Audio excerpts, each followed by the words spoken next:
They say that pets are the new children, and here in Taiwan, that might actually be true. Over the past decade, Taiwan's pet industry has boomed in ways no one saw coming. It's no longer just about dogs and cats sleeping on the porch or the backyard.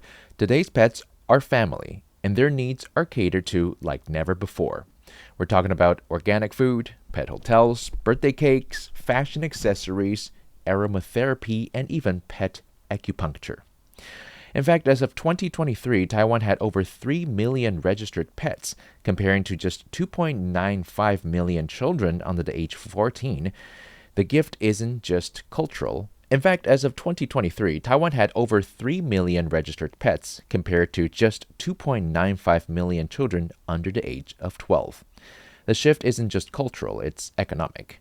Taiwan's pet market is now worth over 60 billion NT dollars, about 1.9 billion US dollars per year, and it's projected to grow steadily at 5 to 7% annually.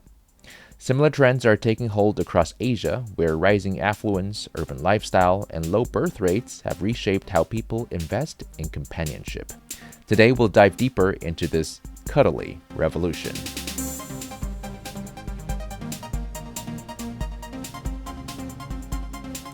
Hi, you're listening to Beyond the Reefs, a show produced by Radio Taiwan International. Here we talk about socio-economic issues that are faced by Taiwan and their broader impact around the world beyond the reefs of this island nation.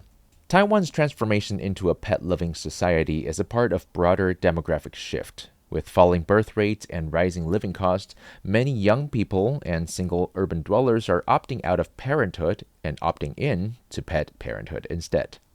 The financial and emotional investment in pets is soaring, and businesses have taken notice.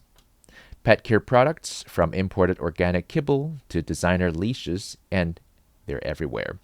Pet-friendly cafes and shopping centers are no longer novelties but expected features, and when COVID-19 kept people at home, pet owners skyrocketed. Animal shelters emptied out. The emotional support from animals became a lifeline during isolation, and for many, the habit stuck. Veterinarian services have also expanded rapidly. Clinics now offer everything from dental scaling to physical therapy. Taiwan's Council of Agriculture reported that spending on pet healthcare alone has reached over 10 billion NT dollars, approximately 319 million US dollars annually. Zooming out to Asia, we see a similar picture. In Japan and South Korea, both of which are facing population and plummeting birth rates, pets are now being treated as family substitutes. Japan's pet population exceeded 17 million, more than the number of children under 15. And in South Korea, pet ownership jumped to 17.4% of households in 2010, nearly 30% in 2023. China, while newer to the scene, is catching up fast. Its pet economy hit 270 billion RMB, or about 37 billion US dollars in 2022, and is forecast to double by 2026. Across these countries, the trends are consistent. Fewer babies, more fur babies. Millennials and Gen Z are drivers of this growth. They demand transparency, convenience, and premium services. They want to know where the food comes from, how the pet sitter was vetted, and whether their corgi shampoo is sulfate-free. This is where technology is stepping in to meet demand.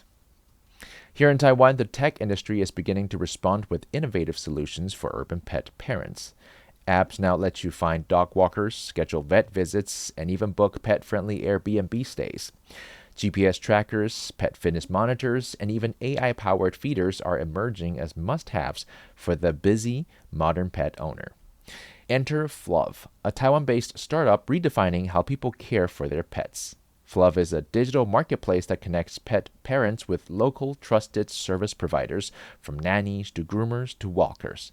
It simplifies the entire process, from booking to review, ensuring peace of mind for pet owners and reliable income for caregivers. To understand this transformation from the inside out, I sat down with Candice Chen, the founder and CEO of Fluv. Candice left a high-powered career in corporate marketing to pursue her passion for animals, and her business is now helping shape the future of pet care in Taiwan. Here's our conversation, and let's first hear Candice introduce herself. Okay, I'm Candice, founder and CEO of Fluv, and I used to be a pet sitter in LA, Pasadena. I took care of a lot of dogs and cats. Eventually, I moved to Taiwan with my dog, Sky. She's currently licking my hand. And I started a business called Fluff, a pet care marketplace that helps urban pet parents find trusted, loving local pet care easily. So we currently have 190,000 users in Taiwan, Hong Kong, Tokyo, and about 9,000 pet sitters.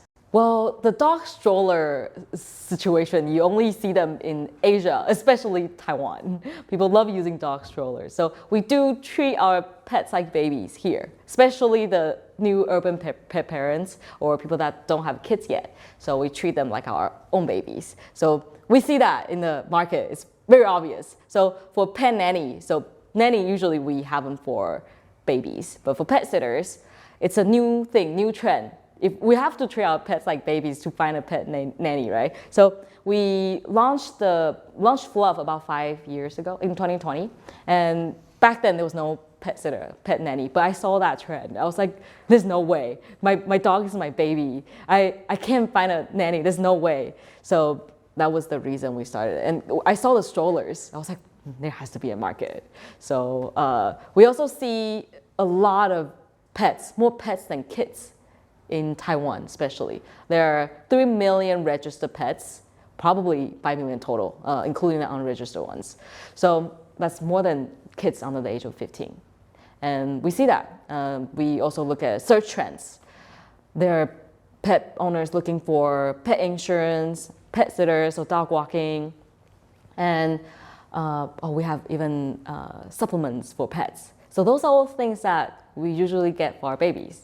So we treat them like babies, family members now. Okay, can you explain to me how the job of a pet nanny works, or how you guys operate? Yeah, so a pet sitter is a lot like a human sitter. So, but kids actually grow up, babies grow up. Our pets are forever babies. they're babies for 15 years. So a pet nanny, well, we have different services, but because different pets, they need different things. So for a dog, a sitter will come into your house, walk your dog, feed your dog, play with the dog, and report back the entire care process back to the pet parent. And we will match the most suitable pet sitter for this pet. So for instance, if a dog is bigger, needs walking, we will match this pet with someone that is experienced with bigger dogs. Or someone with an elder dog, we will match with someone that's experienced with an elder dog. So we usually match by skill sets and location and availability and so on. So we actually use different backgrounds. We try to take, it's data matching, we use smart matching pretty much to match the perfect pet sitter with this pet. So it's really convenient. We just try to match them as easy as possible. Yeah, so Fluff, we have drop-in nannies, drop-in pet sitters, mostly for cats, because it's very difficult for cats to leave their home environment. We also have boarding daycare, so the pet parents can send their dogs to another dog lover's house, apartment. So it's usually a one-on-one care, and it's more affordable.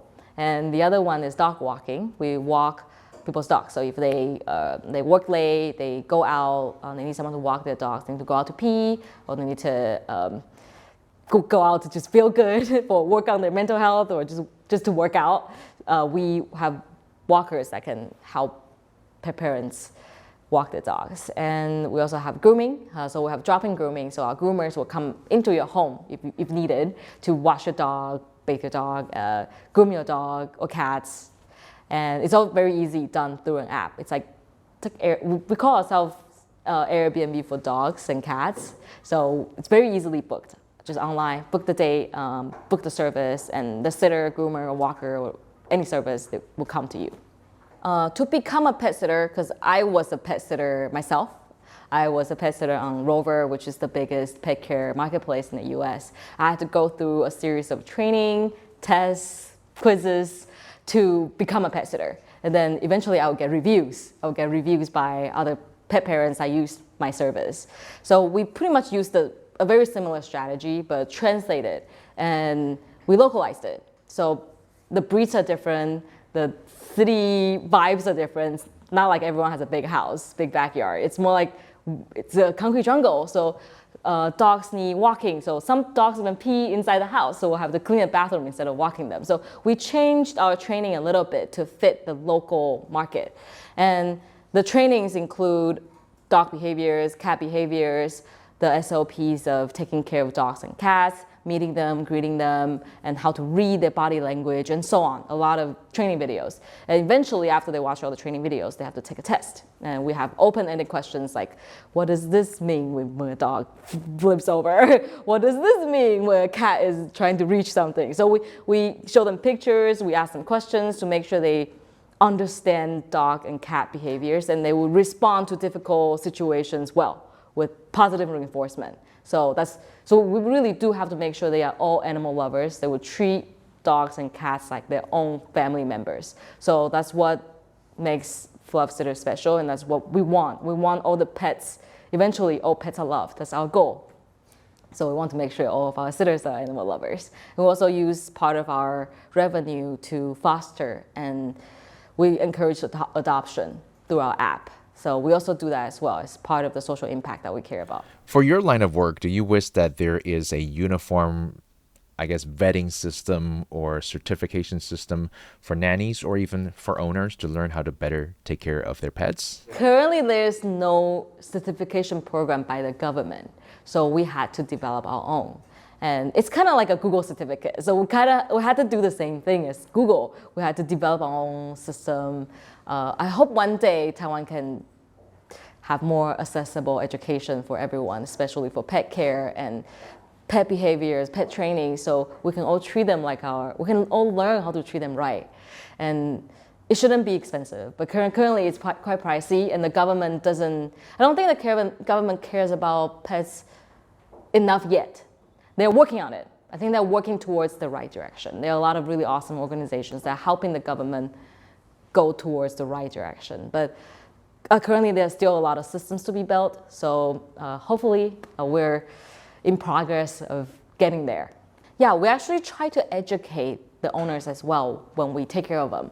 So we run into this a lot, like they're not feeding their pets right. Like for cats, we have data that suggests that if you feed your cat dry food their entire lives, they may get kidney problems later on. So you should feed your cat canned food or wet food early on. And this can prevent kidney issues later on. So this kind of stuff not every owner knows. So we try to educate them when we take care of them, because we see that they're feeding them dry food. We see that they're not playing with their cats for 15 minutes a day. So it's really bad for their mental health. They should play at least 15 minutes a day. But a lot of pet parents don't know yet. And same with dog walking as well. So because of the weather in Taiwan, pet owners, they blame the weather. but they actually sell raincoats for dogs. But you should walk your dog at least once a day. The best is really 3 to 4 times a day. Because they need to go out, just like how humans, we need to go out. It's really bad for their mental health if they don't go out and sniff. Just like how we need our phones, we need to get entertained. Dogs and cats, they need that as well. So do we care about their instinct? We need to care about their feelings and mental health, physical health as well. So this kind of stuff we do educate our users. We try to provide as much free education as we can through our social media, through our app, our newsletter, and so on. Yeah, I do wish for pet ownership there's a better education, more accessible education for owners to be responsible. Why a lot of our users they adopted their pets because they learned. They actually tried to learn before adopting a pet, because adopting a dog or cat is so hard. So they have to learn how to take care of them before adopting. They have to submit a very long application. But for buying dogs, it's very easy, just cash. You don't need anything. You can just get the dog, walk away, and get rid of the dog whenever. So you don't have to be as responsible. So if there are more policies in place to ensure responsible pet ownership, I think this would make a very big difference in terms of impacting animals' lives, reducing the amount of stray animals and shelter animals. Shelters are packed in Taiwan. So There are many, many things that we can do. So even just to educate them, buying ethical breeding is fine, but we need to educate the pet owners not to abandon them if they get sick. They need to learn this dog comes with great responsibility. You have to pay the medical bills. It's very expensive. So we as pet owners, we should all know that before buying or adopting a dog. But now we're seeing people that adopt, they tend to understand more. So I see you kind of switching back and forth between adopting and buying pets. So I guess you're not against buying pets. I do want to ask you, from someone who is in your industry, do you feel like there's an ethical way to breed dogs, or should people just adopt flat out? We have seen that in markets like Japan and the US. So it is possible. They have a very small amount of batch. The batches are always very small because it's ethical. So small batch, it's almost like vegetables. But they breed ethically. It's possible. And they have to wait 6 months for the dogs to be ready. But the dogs are good. They're mentally healthy, physically healthy. They're not doing crossbreeding. They're in a good condition, living condition. They're treated well. They're not like constantly breeding. There's a limit of how many batches a dog mom can give birth to. So there's a limit for that in Japan. So, and then they retire, they get adopted later on. So there are different ways to make it more ethical. Because I do understand, in California, it's entirely the policies that you can only adopt. You cannot sell dogs or cats. But I understand a lot of people do this for a living. So do this ethically, at least. I think that's the least we can do to make sure, to really push for animal rights. They have feelings. They get sad when you're away. They get really down when they can't play. So they have feelings. They're just like babies, just like us. Can you tell us a little bit about Sky, your pet? Where you got her, how she has accompanied you over the years, and maybe if she inspired you to start Fluff? Yeah, because I adopted her in LA, and after the flight, even when she was there, she was always kind of antisocial. She didn't really like other dogs. She likes humans more. I think it's a small dog, insecure. It's just like a lot of dogs are insecure like humans, but she's very insecure, so she doesn't like other dogs. So I did send her to a pet hotel once, and she got really scared. Yeah, she came back with diarrhea. So I was like, oh, that's really scary. So I ended up using a pet sitter. And that was when I got to know pet sitting. And she was so much happier. She's like really chill at her own home. And the sitter just comes, and then she gets taken care of. Yeah, so it was a much better solution for her. And that was why I had this idea. It was a lot more affordable as well. So for me, I could use it all the time. She could get good care. And when I was at work, I didn't have to feel guilty. Yeah, when I had to work overtime, I didn't have to feel guilty. I knew someone could come take care of her when I was busy or away. And it was a good feeling. And that was our conversation with Candice Chen, founder and CEO of Fluff, and a clear example of how Taiwan's pet economy is evolving in smart, socially conscious ways. As we wrap up, it's clear that the pet industry in Taiwan and across Asia is no passing trend. It's a reflection of deeper social currents, aging societies, shifting family structures, and rising consumer expectations. What was once a niche market is now a central pillar for urban life and lifestyle spending. For entrepreneurs, the sector is full of opportunities. For policymakers, it may signal the need for clearer regulation on pet welfare, licensing, and services. And for the rest of us, it's a reminder that the definition of family is expanding, and sometimes it comes with pause. If you'd like to find out more about Taiwan's undiscovered secrets of the pet industry, make sure you follow RTI's YouTube channel, as there was recently a video series starting with a video about Taiwan's pet industry. You've been listening to Beyond the Reefs, a show produced by Radio Taiwan. I'm your host, Joey Chou. And if you enjoyed today's episode, be sure to subscribe and share with the pet lovers in your life. Until next time, take care and give your furry friends an extra cuddle from us.